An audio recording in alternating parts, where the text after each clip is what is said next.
Thank you. Good morning, everyone. My job is to consolidate all of the previous reports to identify the common strengths and common areas for improvement for the Bachelor of Business Administration, Bachelor of English Language, Bachelor of Hospitality Administration, and Engineer of Information Technology. Very nice picture there. So,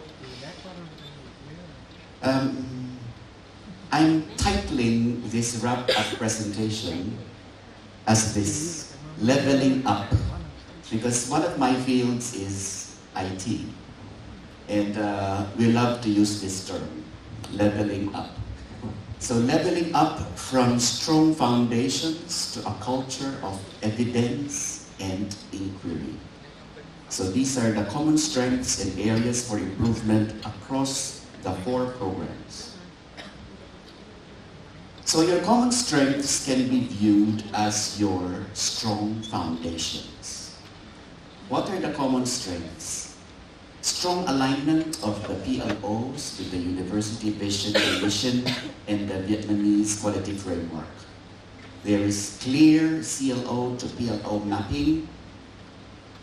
You have several active learning approaches, including flipped classroom and project-based learning. Your academic staff are supportive. They are highly appreciated by the students and the alumni. You have several staff professional development opportunities, including research funding, publication incentive, which is higher than the salary. Okay? So, and we appreciate that you have very rich co-curricular, extracurricular, and internship opportunities. So your president told me a while ago that you send 400 students to internships abroad every year. So that is very, very good. Yes, you were clapping. We can clap for you. Congratulations.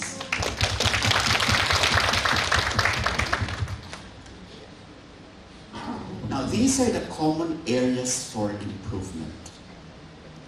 There is a need for stronger constructive alignment because it's very good that you have CLO to PLO mapping.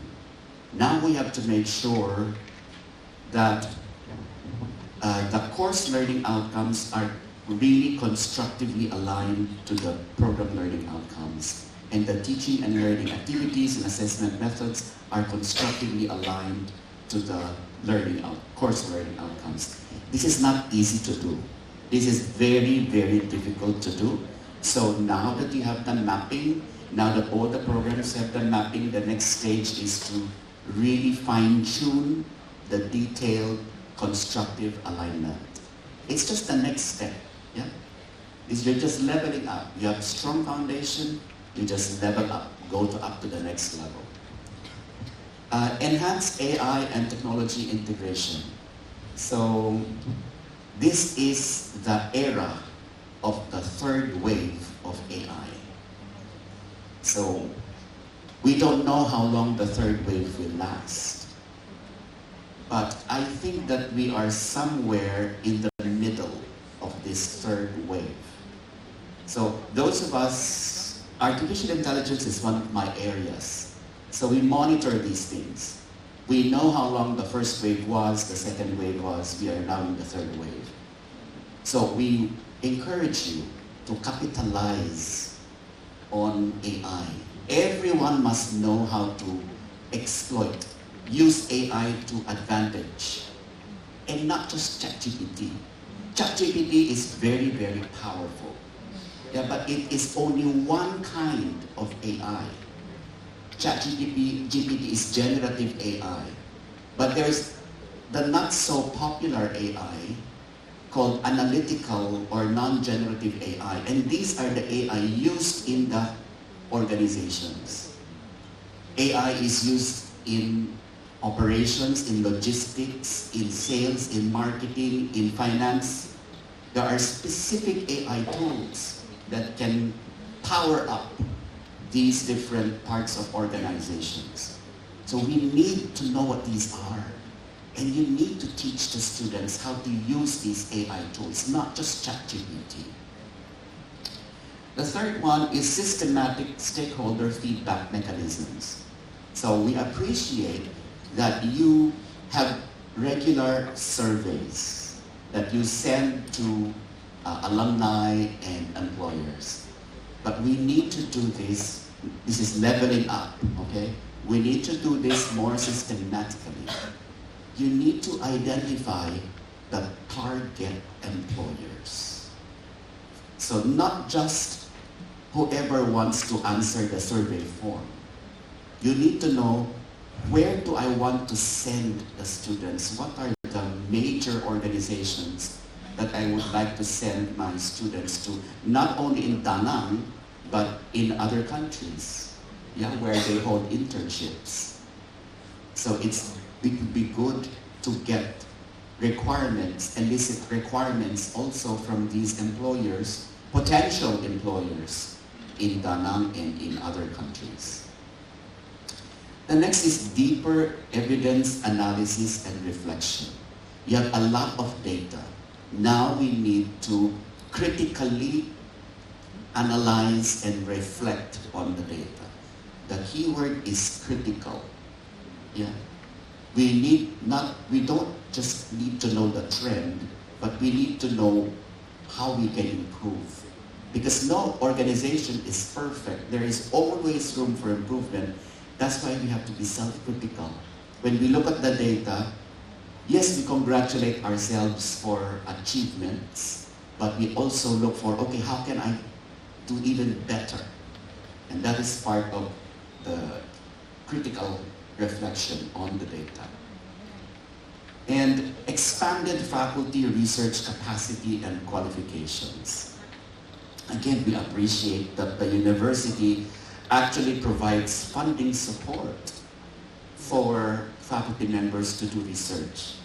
And the publication incentive is really big.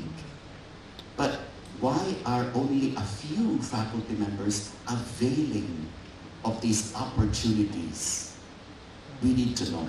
This is part of the critical reflection. It's very important that you're a young university, and that's good, because you don't have a lot of baggage. Yeah? So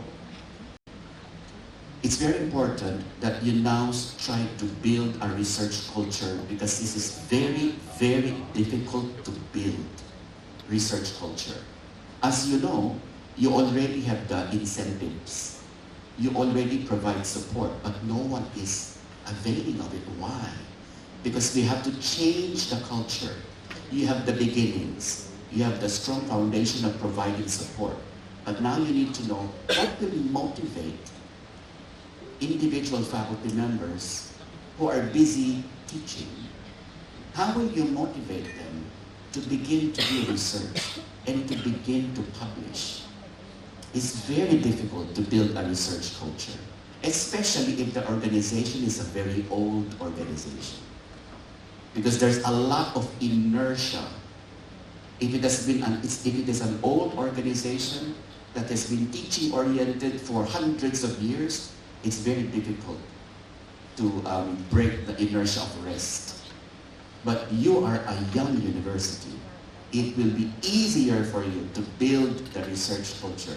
So take advantage of that. In the same way that you have completely mastered the mapping process. You know, when we go around and we assess programs from different universities, we do not see the kind of mapping that you have done. It's the kind of mapping that you've done for all the courses is impressive, actually. And I think that's because you're a young university. Yeah? It's easier for you to build the quality culture than in an organization that is much older.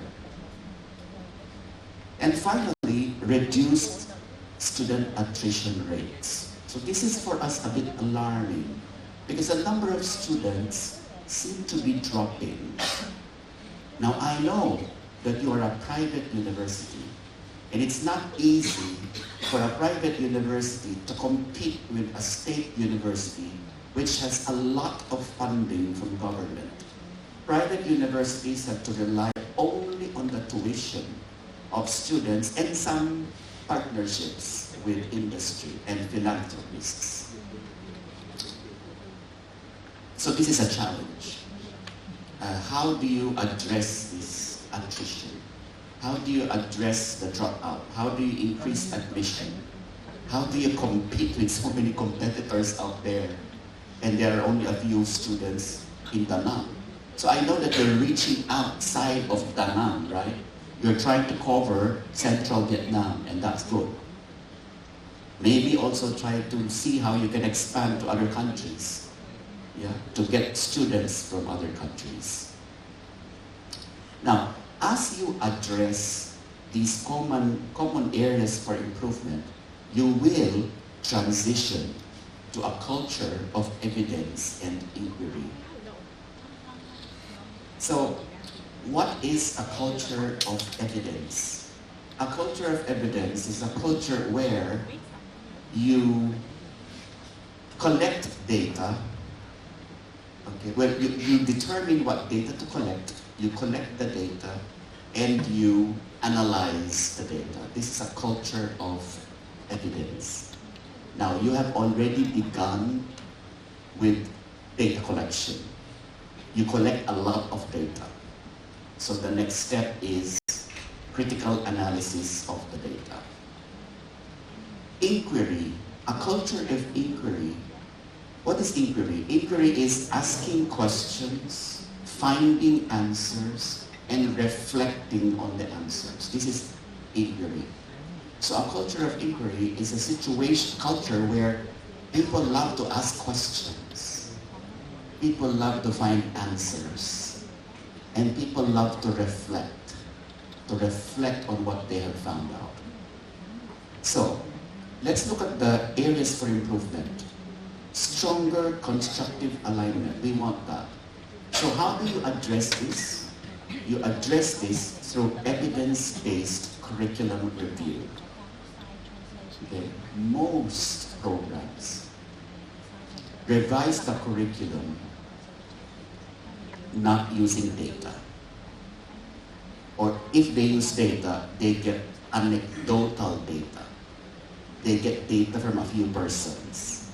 Yeah? For example, you have an FGD of employers, they tell you this, okay, maybe I change my curriculum based on the opinion of this one or two persons. But that's why we need more systematic feedback collection. We don't want to get feedback from only a few employers. We want to get feedback from a lot, and we want to distinguish the feedback from targeted employers, those who we want our students to go into, and the not so targeted employers. So we collect data from them, and we use the data to review our curriculum. Next one, AI technology, and integration. So how do we address this? Through inquiry. What AI tools are used in industry? So not just ChatGPT. But of course ChatGPT is useful, so how is ChatGPT useful? What are effective ways to use ChatGPT? So first you ask the questions, and then you find the answers. You experiment, you tweak, okay? So maybe in one class we use ChatGPT. The students will use ChatGPT to brainstorm, Brainstorming is a good function for ChatGPT. Maybe in another class, ChatGPT will be used to brainstorm and to design initial prototype. Okay, so is it better to use ChatGPT for brainstorming alone, or do we want or is it effective in helping to prototype products? So inquiry and then experimentation. That is actually research also. Yeah. So I'm not so sure if you have heard of the term scholarship of teaching and learning. The scholarship of teaching and learning is also a kind of research.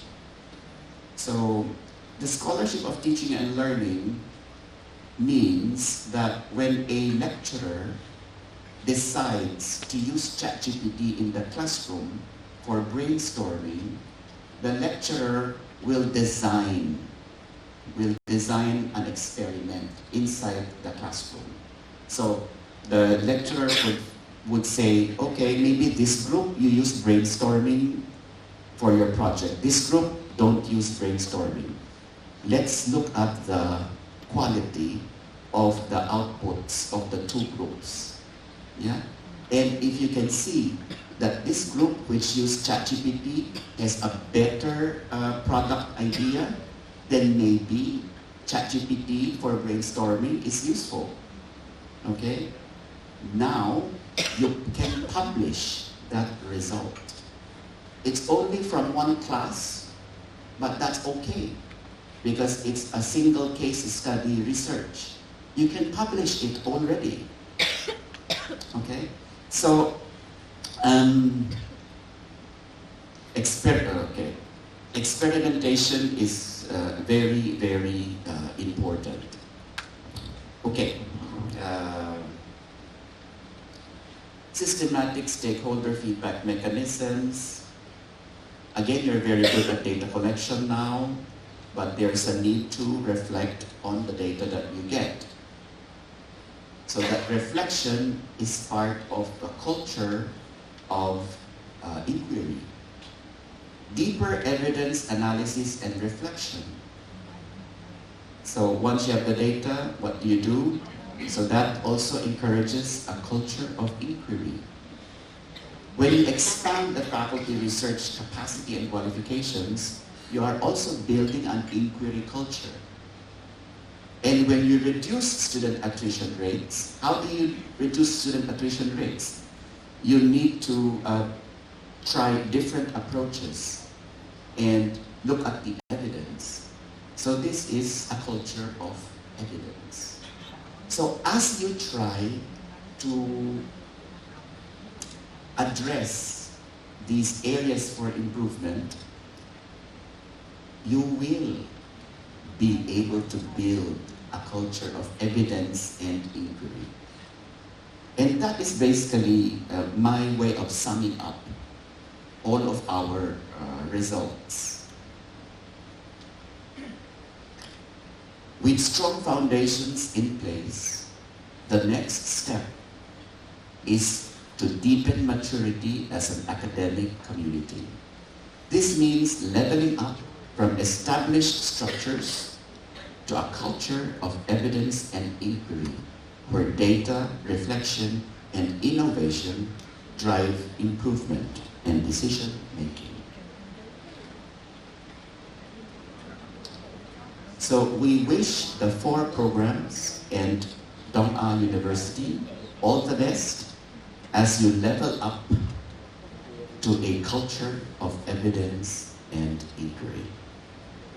On behalf of all the assessors, I would like to thank you.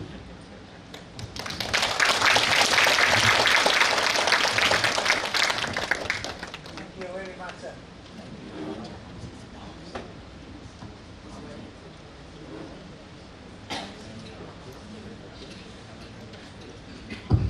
Now let me give the closing remarks on behalf of AUNQA.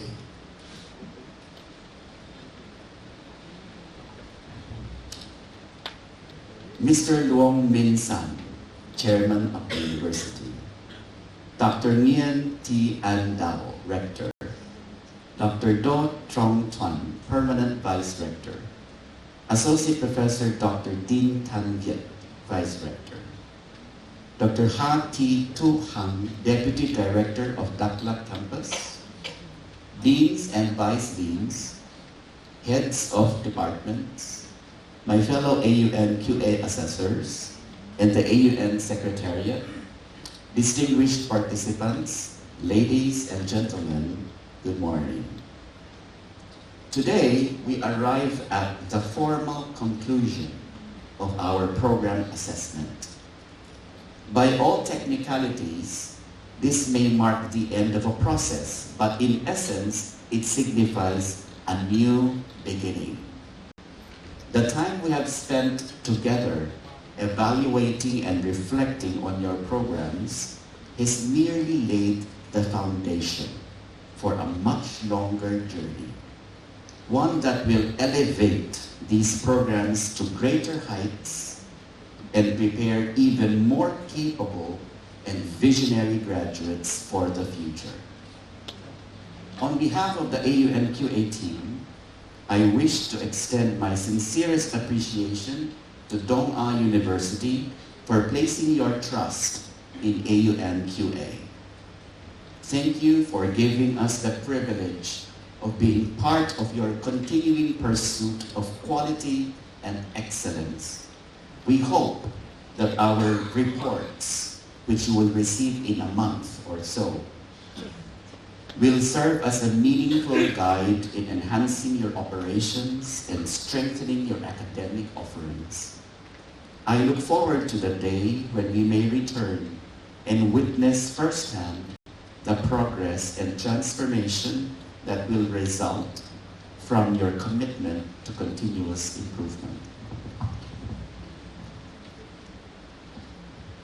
Allow me to briefly share again some of AUN-QA's key initiatives for 2025. Our internal quality assurance initiative will see wider implementation of its newly revised model. Moreover, our comprehensive toolkit has been developed to support institutions like yours in establishing or refining IQA systems with greater ease and effectiveness. Our institutional assessments will also continue with renewed vigor in 2025 and 2026. We're expanding the engagement of advisors in order to enrich our highest level of assessments and to enhance their relevance and value for participating institutions. Should you wish to learn more about these initiatives, please feel free to contact us through the official AUN-QA communication channels. You may also stay informed about all AUN and AUN-QA updates by subscribing to the AUN newsletter through the AUN Secretariat website. As we close this first assessment together, I warmly welcome you once again to the AUN-QA family.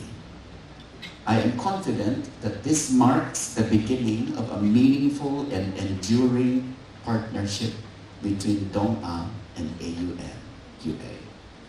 Together, we share a common purpose: to pursue academic excellence relentlessly, to reach new milestones, and then to go even further. In closing, I wish to express my deepest gratitude to the top management of Dong-A University for your confidence in AUN-QA and for granting us the opportunity to assess your study programs. My appreciation also extends to all stakeholders, everyone here, and some are not here. We know that you've been very, very busy, so we extend our appreciation to all stakeholders whose contributions have made this assessment possible.